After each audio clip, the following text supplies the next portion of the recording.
tadi yang kami tampilkan ada yang memang hanya di Bantar Gebang saja.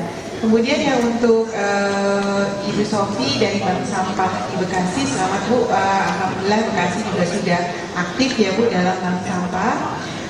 Apresiasi untuk Ibu dan juga teman-teman Ibu yang menjadi relawan bank sampah. Kami sendiri juga telah melakukan studi Bu untuk relawan bank sampah. Ini apa sih yang menyebabkan mungkin tahun ini aktif, tahun depan karena bank sampah ini kan umurnya baru sekitar paling lama 5 tahunan ya ada, dan kemudian bagaimana kita memastikan 10 tahun lagi atau sampai 2020 bank sampah ini tetap ada. Apa sih yang harus dilihat dari motivasi ekonomi, sosial, dan juga lingkungannya sendiri. Rata-rata motivasi para ibu-ibu adalah motivasi ingin menyelamatkan lingkungan. Tentunya harus dilihat kalau hanya lingkungan saja tapi tidak ada ekonominya mungkin lelah. Nah, untuk kenapa harga sampah plastik turun, saya sebenarnya tahu, tapi mungkin saya lempar kepada pengusahanya. Masih sangat mudah menjawab kenapa sih kok harga di bank sampah sekarang turun dan sebagainya. Mungkin itu. Kemudian kalau kita ingin membuat daur ulang sampah, Bu, memang daur ulang itu harus dibuat dengan kualitas yang sangat baik. Kenapa? Daur ulang dalam bentuk prakarya ya, misalkan dalam bentuk tas atau bentuk yang lainnya. Kenapa?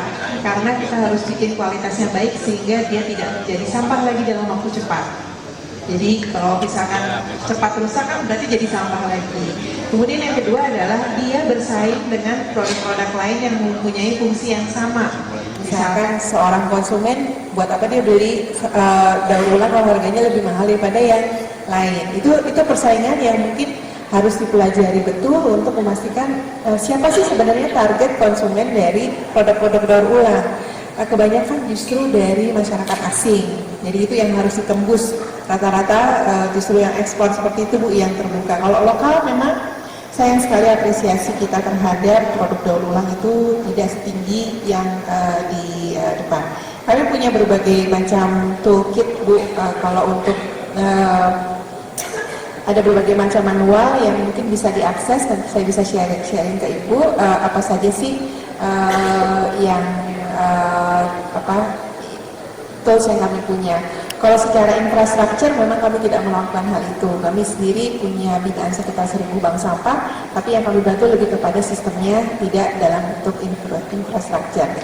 Mungkin itu. Kemudian ya kayaknya sebagian besar dari situ, dan mungkin tadi sedikit sekali yang pertama adalah saya setuju kita semua dari kita tuh punya peran. Tadi Ibu Sofi juga menyampaikan bahwa masyarakat kok disalahkan, masyarakat itu sudah berperan loh gitu. Nah, kemudian mungkin dari industri daur ulang juga merasakan hal yang sama, kami juga merasakan yang sama. Nah, itulah yang perlu diatur dengan baik. Kemudian kalau kita mempunyai jakstranas yang jelas dan juga jelas sekali fungsi dan juga tugas masing-masing, tentunya lebih enak mencapai tujuan bersama, sehingga kita sama-sama melakukan sesuatu itu dengan ikhlas, bukannya harusnya kan ini yang ngerjain pemerintah, harusnya kan ini ngerjain itu seperti itu. Ada berbagai prakondisi yang harus ditetapkan, harus diadakan sebelum kita bisa mencapai pengelolaan sampah yang ideal, dan itu kita berharap sekali bisa bersama-sama berkolaborasi dengan pemerintah untuk sama-sama menentukan peraturan yang baik untuk kita semua. Mungkin itu dari saya. Saya berusaha menjawab beberapa yang tadi belum terjawab dari Bu Sofi. Kenapa harga sampah plastik dolar naik, kok malah harganya turun? Wah, ada apa ini ya? Kok bisa ya? Biasanya kalau dolarnya naik, plastiknya ikut naik.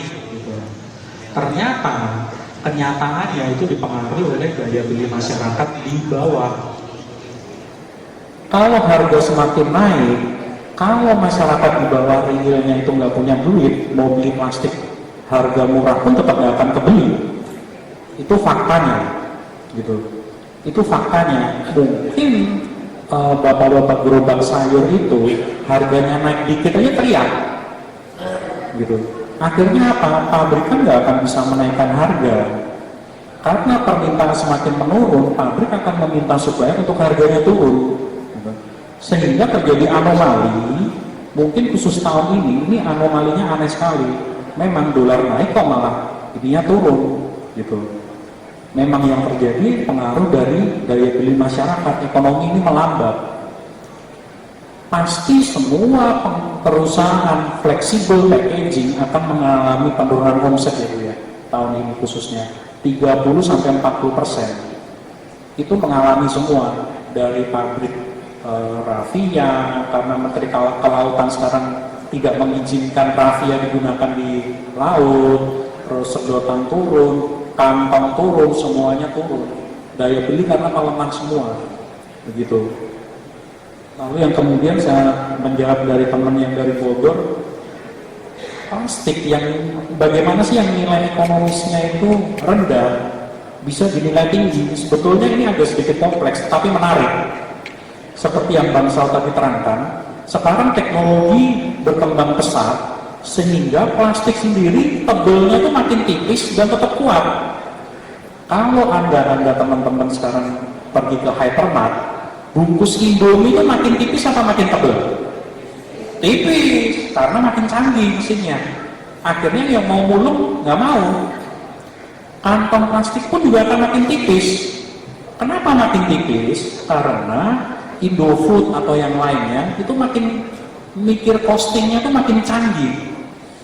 Mudah-mudahan ini nanti bisa teman KLHK bisa menjembatani ini untuk bisa meminimalkan pajak tersebut. Demikian dari kami, Bapak Ibu, mohon maaf kalau ada kesalahan. Wassalamualaikum warahmatullahi wabarakatuh.